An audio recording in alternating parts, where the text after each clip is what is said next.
හැම දිනාටම තෙරුවන් සරණයි. මේ ශ්‍රමදාන හාමුදුරුවෝ පඩුවස්නුවර අභයගිරි ප්‍රජා සේවා පදනම අපි එකතු පාදා වෙලා අද තවමත්ම සුවිශේෂී ශ්‍රමදානයක් දියත් කරා. මේ අද ඔබට මේ ශ්‍රමදානය පිළිබඳ තොරතුරු කතා කරන්නේ සඳහිරුසෑ ස්තූපයේ ඉහළ ඉඳන්. සඳහිරුසෑ ස්තූපයේ හතරස් කොටුවටින් ඉහළ තියෙන දේවතා කොටුව මේ දේව රූපයේ අසල සිටයි මේ තොරතුරු කතා කරන්නේ. අප ස්තූපයේ ඉහළ හිටියේ කොත්කරලේ ඉහළම තැන ඉඳලා තමයි මේ පහළට බැස්සේ. ඉතින් අද මෙවැනි වැඩසටහනක් දියත් කරන්නට අපට අවස්ථාව ලැබුණා. හැමෝටම මේ අවස්ථාව ලැබෙන්නේ නැහැ. මොකද මේ කටයුත්ත දියත් කරන්නේ හමුදාවේ. ඉතින් හමුදාවේ අයට අමතරව සිවිල් අය මේ සඳහා සහභාගී කරවා ගැනීම බොහෝ දුරට සිද්ධ වෙන්නේ නැහැ. අපිට ගිය අවුරුද්දේ ආරාධනාවක් හම්බුණා මේ කටයුතු ඉටු කරලා දෙන්න කියලා. නමුත් අවස්ථාව ලැබුණේ නැහැ. අපේ තිබ්බ කාර්යබහුලතාවය නිසා සහ ඉදිරි මිහින්තලේ කටයුතු නිසා. නමුත් මේ අවුරුද්දේ ඒ ගැටලුව තියෙනවා. හැබැයි අපි කල්පනා කරා එක දවසක්වත් මේ වෙනුවෙන් අපේ ශ්‍රමය ලබා දෙන්න මේ ස්තූපේ සුදුහුණු පිරියම් කිරීම වෙනුවෙන්. ඉතින් අද දවස පුරාම අපි වැඩසටහන දියත් කරේ මේ චෛත්‍යස්තූපය වෙනුවෙන්. කණ්ඩායමේ සැලකුතු පිරිසක් සම්බන්ධ වුණා. සම්බන්ධ වෙච්ච පිරිස් කොටසක් මළුවේ පිටත ප්‍රාකාරය උන්වාලේ පිරිම් කටයුතු කළා. අනිත් පිරිස ගර්භය සහ හතරස් කොටුව ඒ වගේම පොත් කැරැල්ල ඉහළ දක්වා සම්පූර්ණ පිරිසිදු කිරීම කටයුතු වල නියැලුණා. ඉතින් මේ විදිහටයි අද දවස පුරාම ශ්‍රමදානය දියත් කළේ. 51 වෙනි ශ්‍රමදානයත් ආරම්භ කරන්නේ සම්බන්ධ වෙච්ච හැම දෙනාටම මූලික උපදෙස් ලබා දෙමින්. එක් වැඩ කොටස් වෙනුවෙන් මේ හැමෝම කණ්ඩායම් කරා. ඒ වගේමයි ඒ කණ්ඩායමට අදාළ නායකයෙක් පත් කරා. එහෙම පත් කරලා ඒ අය ළඟ තියාගෙන දවසේ කළ යුතු කාර්යභාරය පිළිබඳ මේගොල්ලෝ දැනුවත් කිරීම කළ යුතුයි. මූලික දැනුවත් කිරීමෙන් පසුව හැමදෙනාම මේ ගමන් කරන්නේ සඳහිරුසෑ ස්තූපයේ මළුවට. මෙතනින් තම තමන්ගේ කණ්ඩායම් රැගෙන ඒ නායකයෝ තම තමන්ගේ වැඩ කොටස් වෙනුවෙන් බෙදලා යා යුතුයි.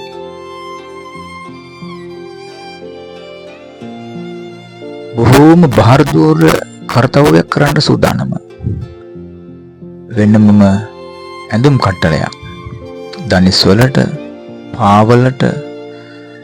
මොකද ගර්භයේ ඉහළ ඉඳන් පහළට පරණ හුණු තට්ටු සුද්ධ කරන්න කපණ්ඩයි ලෑස්තිය. එක එක ක්‍රමයන් මේක අනුගමනය කරන්න පුළුවන්. ඇත්තටම තව උපක්‍රම ඒ වගේම ක්‍රමවේදයන් තියෙනවා. නමුත් හමුදාවේ කට්ටිය මේ සඳහිරුසෑ ස්තූපය වෙනුවෙන් ගර්භය සුද්ධ කිරීම සඳහා භාවිතා කරන ඒගොල්ලන්ගේ ක්‍රමවේදයටයි අපි මේ ලැහැත්ති වෙන්නේ.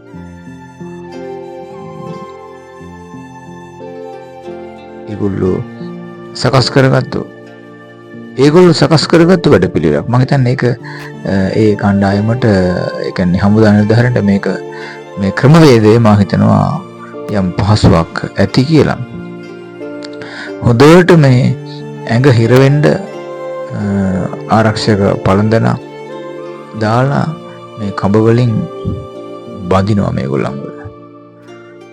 හැමෝම බඳිනවා පංච් කෑලි තියලා. එහෙම බැඳලා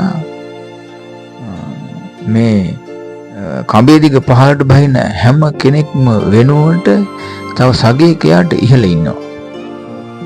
මේ කඹ ටික අල්ලගෙන. ඉතින් ඒගොල්ලෝ කරන්නේ මෙයාලව ටික කඹ වලින් පහළට දෙනවා.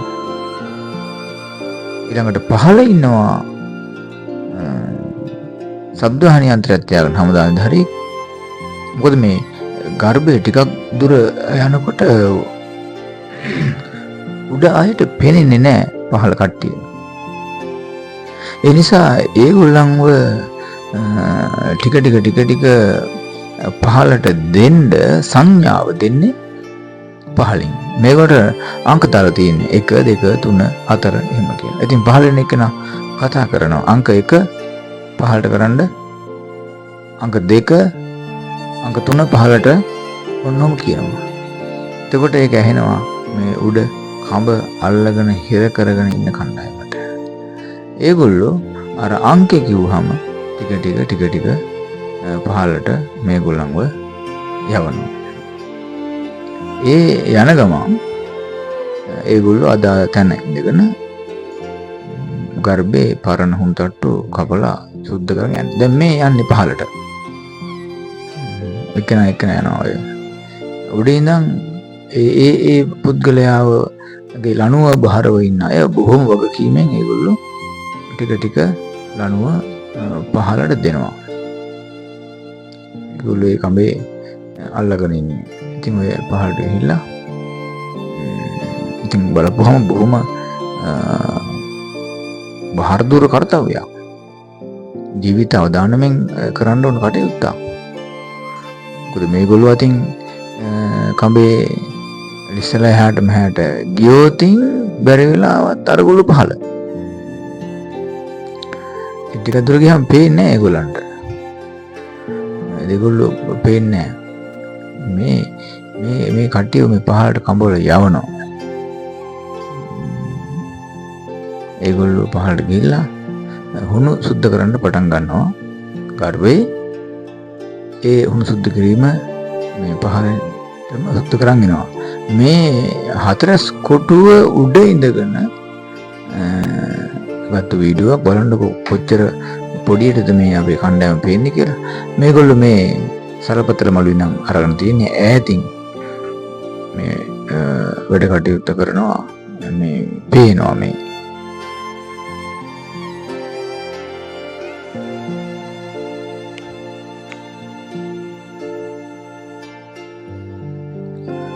මේ අනිත් කණ්ඩායම. ඒ කණ්ඩායම ඉන්නේ ශ්‍රමදාන හාමුදුරුවොත් එක්ක. මෙතන කණ්ඩායම් දෙකකට කට්ටිය කඩලා තියෙනවා. කොටසක් ඉන්නේ ස්තූපයේ හතරස් කොටුවේ, අනිත් කණ්ඩායම ඉන්නේ කොත් කැරැල්ලේ. දෙගොල්ලන්ටම පැවරෙන කාර්යභාරය තමයි කොත් කැරැල්ලයි හතරස් කොටුවයි පරණ හුදු බදාම සුද්ධ කරන්න. මේ එතෙන්ට යන්නත් ආරක්ෂක පළඳන තියෙන්න ඕනේ. ඉතින් හැමෝටම ආරක්ෂක පටි නැහැ. තිබ්බේ ටිකයි. නමුත් තියෙන ටික ආරක්ෂක පටි නැතුව ටිකක් ඉන්න අපහසු අය ඉන්නවා. ඒගොල්ලන්ට පළඳනවා. ඉතින් ඒගොල්ලොත් හැමෝම ස්තූපෙට වන්දනා කරලා මේ සූදානම හාමුදුරුවොත් එක්කම හතරස් කොටුව කොත් කැරැල්ල දක්වා ගමන් කරන්න. පොඩි ඉනිමකක් හදලා තියෙනවා තුන්වෙනි පේසාවට යන්න.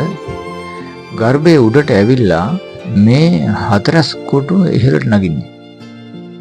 ඉතින් සහිරුසයි හතරස් කොටුවට ඉහළට නගින ඉනිමක වටේ ආවරණයක් දාලා තියෙනවා. බලන්නකො මේ ඉන්නේ හතරස් කොටුව උඩ. අපේ අර පිටසක් ඉන්නේ දේවතා කොටුව ආරම්භ වෙන තැන. සෑහෙන උසක්. ඉතින් අපේ කට්ටිය දැන් හතරස් කොටුවේ කට්ටිය හතරස් කොටු නතර වුණා. කොත් කැරැල්ලට අදාළ කට්ටිය දැන් මේ උඩට යන්නේ උඩ ඉඳන් පහළට සුද්ධ කරන්න. දේව රූප තියෙන කොටස දේවතා කොටුව සුද්ධ කරා ඒගොල්ලෝ එතන ළඟ ඉඳගෙන ඒ කටයුත්ත ඒගොල්ලෝ නියලුණා. දැන් කොත් කැරැල්ලේ පිරිසිදු කිරීම කටයුතු වලට කට්ටිය මේ හමුදාවෙන් සකස් කර පලංචි දිගේ ඉහළට ගමන් කරනවා. වටේම දැඩි හුළඟ. තරමක අපහසුතාවයක් ඇති වෙන්න පුළුවන් මේ තරම් උඩට යන එක. එනමුත් මේ කාර්යය කරන්න බෑ. ඉතින් උඩම කොත් කරල්ලේ වලල්ලේ ඉඳන් පහලට දැන් මේ පරණ හුණු බදාම තට්ටුව කපමින් සුද්ධ කරමින් කට්ටිය පහලට ඉන්නේ. මේගොල්ලෝ රවුමට යනවා. එතකොට ඒ රවුම ඉවර වෙනවා. ඊළඟ රවුමට පහලින් බහිනවා. ඒකත් සුද්ධ කරගෙන රවුම වටේට ගමන් කරන්නේ. ඉතින් දෙන්නෙක් තුන් දෙනෙක් එකතු වුණාම දෙපැත්තට කැරි කැරි ගියාම මනින් ඒ ටික ඉවර කරගන්න පුළුවන්කම තියෙනවා. ඒක පහසුයි.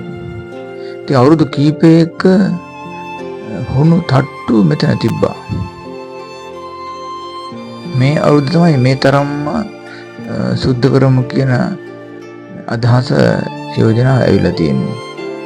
ලොකු හුණු තට්ටුවක් තියෙන අවුරුදු ගාණක් ස්තූපේ නිර්මාණය කරලා බාර දුන්නු දාජන් සෑහෙන කාලයක්. ඒ කාලය තුල ගාපු හුණු වල ලොකු තට්ටුවක් තියෙනවා. ඒ ටික ඔක්කොම කපලා ඉවත් කරනවා. සුද්ධ කරලා ඉවත් කරනවා. අලුතෙන්ම සුදු පිරියම් කිරීම සඳහා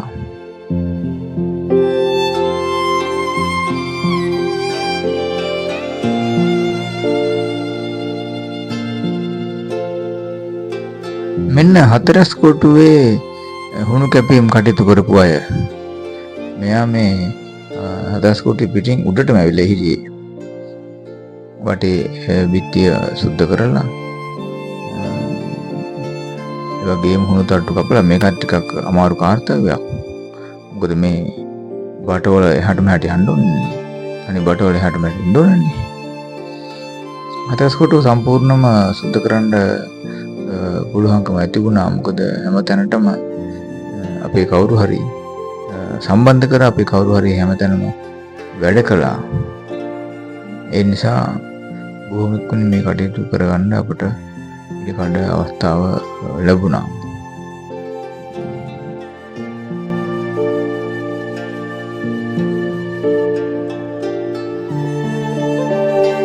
මේ ඉන්නේ අනිත් කණ්ඩායම.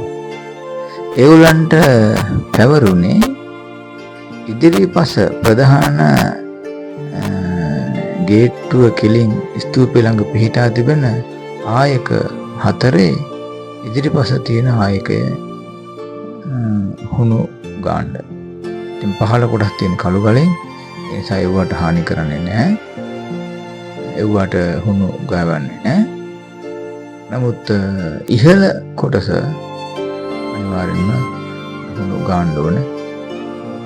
මේ කරන්නේ ඒ කටයුත්ත ඉහළ.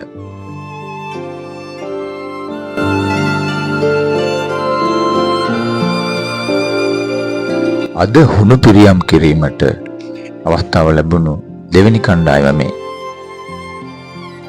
මේ අයට හුණු පිරියම් කරන්නට ලැබුණේ සලපතල මළුවේ පිටත බැම්ම. ඒ කියන්නේ වෙනත් ස්තූපයක නම් බොහෝ වෙලාවට ඇත්පවුර කිව්වොත් නිවැරදි. මේ ස්තූපේ ඇත්පවුරක් නැහැ. 550 ජාතක පුත් වහන්සේ දී තිබෙන ජාතක කතාවන් කළුගල් වල කොටලා ගලින් නෙළු ජාතක කතාවක ලස්සන ගල් පතුරක් මේ ප්‍රතිබැම්මේ සවි කරනවා. මේ බැම්ම ඉහළ කොටස පමණක් ඒ නිසා හුණු පිරියම් කිරීම සිද්ධ වෙනවා. ඉතින් හැමෝම හරි වමනයි වැඩ කළා. ඒගොල්ලෝ කාන්තාවත් පිරිමි වගේමයි. පරංචි ගේනවා, පරංචි උසන් එනවා, හුණු ගේනවා. ඔක්කොම මහ කැපකිරීමක් කරලා ඒ හැමෝම පුංචි අය මේ ඔක්කොම එකතු වෙලා මේ කණ්ඩායම ප්‍රතිබැම්මේ හුණු පිරියම් කිරීම බොහොම හොඳින් හරි කැමැත්තෙන් පිසිද්ධ වෙන්න සිතුවිලි පහල කරගෙන කටයුත්ත සිද්ධ කළා.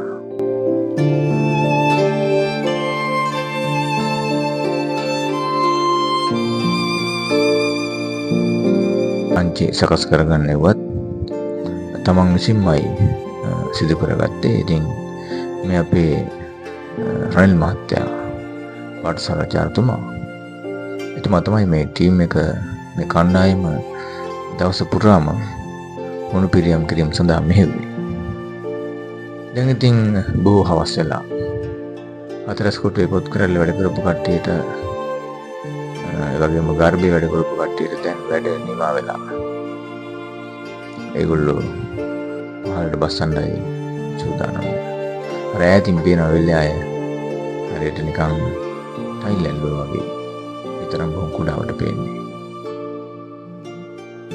මිරිසවැටිය රෝමර්ෂයයි ගීතවන්නේ ස්තූපයන් මනාව දිස් වෙනවා සඳහිරු සෑමුදුරට.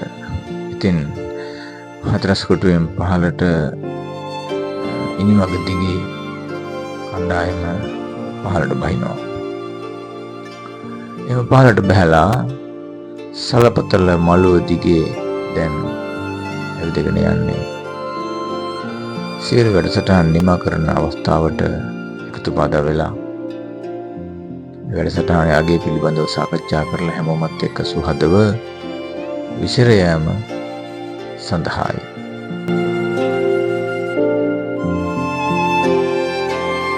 හැම ශ්‍රමදානයකම වැදගත්ම අංශයක් මේ.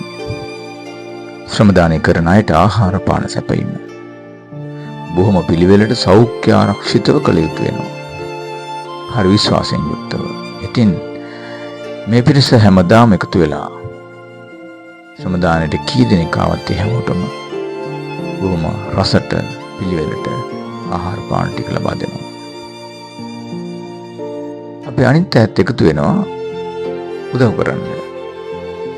කාටවත් කියන්න ඕනේ ඒගොල්ලන්ට හිතලා ඒගොල්ලන්ට දැනෙලා වැඩ කරන අතර ඇවිල්ලා උදව් උපදව් වෙනවා. විශේෂයෙන් අපේ බස් රථයේ රියදුරු මහත්මයා සහ රිය සහායක මහත්මයා අපිව මේ කණ්ඩායම ශ්‍රමදානයේ රැගෙන යනවට අමතරව විශාල කටයුත්තක්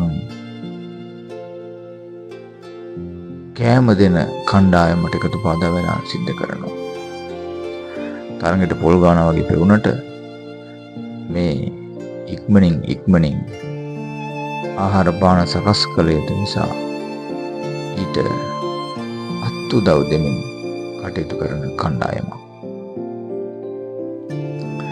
ඉතින් ශ්‍රමදානට එනකොට නිකම් වෙන්නේ නැහැ. ඇතැම් අය පුළුවන් කෑම જાතියක් හදාගෙන ඇවිල්ලා හැමෝටම දීලා බෙදලා හැමෝමත් එක්ක තේ වේල සම්පූර්ණ කරන අවස්ථා අපේ කණ්ඩායමේ හැම දෙනා අතර බොහෝමයි.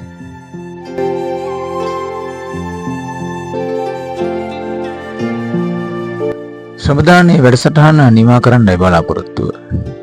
හවස එකතු වුණා හැමෝටම ශ්‍රමදානය පිළිබඳව ස්තුතිය ලබා දෙන්න. මේ ව්‍යාපෘතිය බහරව මෙතන කටයුතු කරන කර්නල් බන්දුල රත්නායක මහත්තයා අපට බොහොම ආදරේ බොහොම කරුණාවන්තයි. අපේ කණ්ඩායමේ හැමෝටම හරිම පුදුම ලෙන්ගතුකමක් තියෙන තුමාගේ. මේ තරම් උසස් නිලධාරියෙක් කරා. ඉතින් එතුමා අපි හැම දෙනාටම ආශිර්වාද කළා. අපේ ශ්‍රමදානය අපේ වැඩපිළිවෙල පිළිබඳව හරි ලස්සනට අගය කරා.